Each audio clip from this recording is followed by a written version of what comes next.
At 84 years old, the legendary Connie Smith is finally breaking her silence regarding her long history with Bill Anderson. Born Connie Joan Ramey on August 14, 1941, in Elkhart, Indiana, she rose from incredibly modest roots to stand as one of the most revered female titans of country music, earning the respect of her peers, music critics, and a fan base that spans generations. Connie's path wasn't paved with ease. Her formative years were defined by grit and survival. Raised during a time of severe economic depression, she navigated a childhood clouded by poverty and various personal hurdles. In the midst of that struggle, music became her sanctuary. By the time she was a teenager, she had picked up the guitar and immersed herself in the soulful sounds of gospel, traditional country, and the raw melodies of Appalachia. Those early days were the crucible that forged her signature vocal identity, a sound that was piercing, pure, and hit with an emotional weight that couldn't be ignored.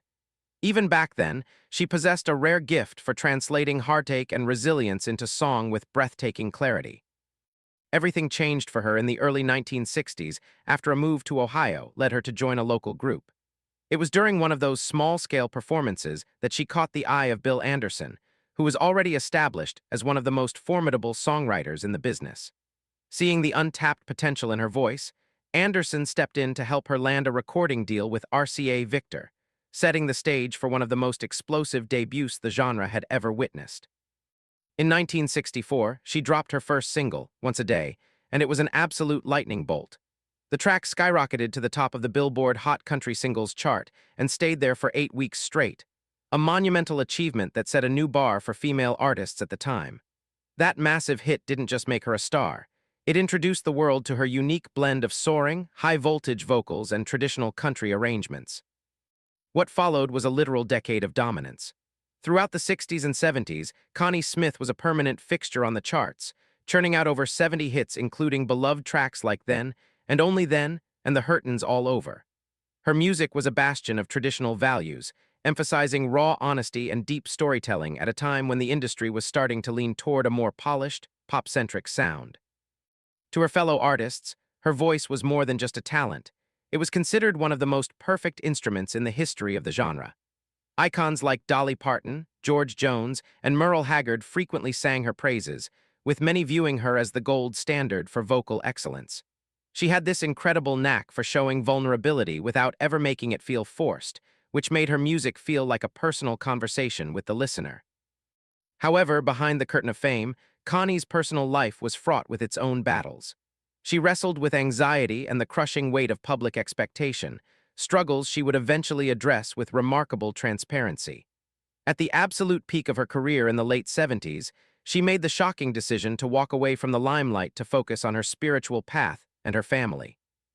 It was a move driven by conviction over commercial gain, a rarity in Nashville that only increased the respect people had for her. After years away, she eventually returned to the studio on her own terms. Her later work in the 90s and 2000s, such as Long Line of Heartaches, showed a woman whose voice had matured but lost none of its soul-stirring power. By 2002, her impact was set in stone when CMT named her one of the top 10 greatest women in country music history. Perhaps the highest praise came from George Jones himself, who famously named Connie his favorite female singer of all time in his autobiography, a massive nod from one of the industry's toughest critics. Instead of just basking in the glow of her past, Connie kept pushing forward, releasing the faith-based project Love Never Fails in 2003, and continuing to influence the next wave of stars, like Martina McBride. Even her induction into the Country Music Hall of Fame in 2012 felt like a natural culmination of a life dedicated to the soul of the genre. Throughout her journey, her personal life saw 4 different marriages, each representing a unique chapter of growth and resilience. Her first marriage to Jerry Smith in 1961 brought her a son, Darren, who eventually became a missionary and psychologist. After that marriage ended, she wed her band's guitarist, Jack Watkins, though the strain of the road led to a quick split.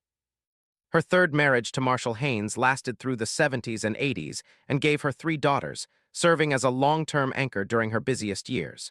Though she once vowed never to marry again, fate intervened in 1997 when she wed Marty Stewart. Their connection was almost poetic. Stewart had met her when he was just 12 years old and told his mother then and there that he would marry her one day. He kept that promise, and the two remain a powerhouse couple today, crediting their faith for their lasting bond. Now, at 84, Connie is finally ready to speak on the record about Bill Anderson. She reflects on him not just as a songwriter, but as a crucial guide who saw the storyteller inside the young girl from Ohio. She credits him with understanding her essence and writing songs like Once a Day that felt like they were pulled directly from her own diary. While people often try to add drama to their history, Connie describes it as a relationship built on deep professional respect and boundaries.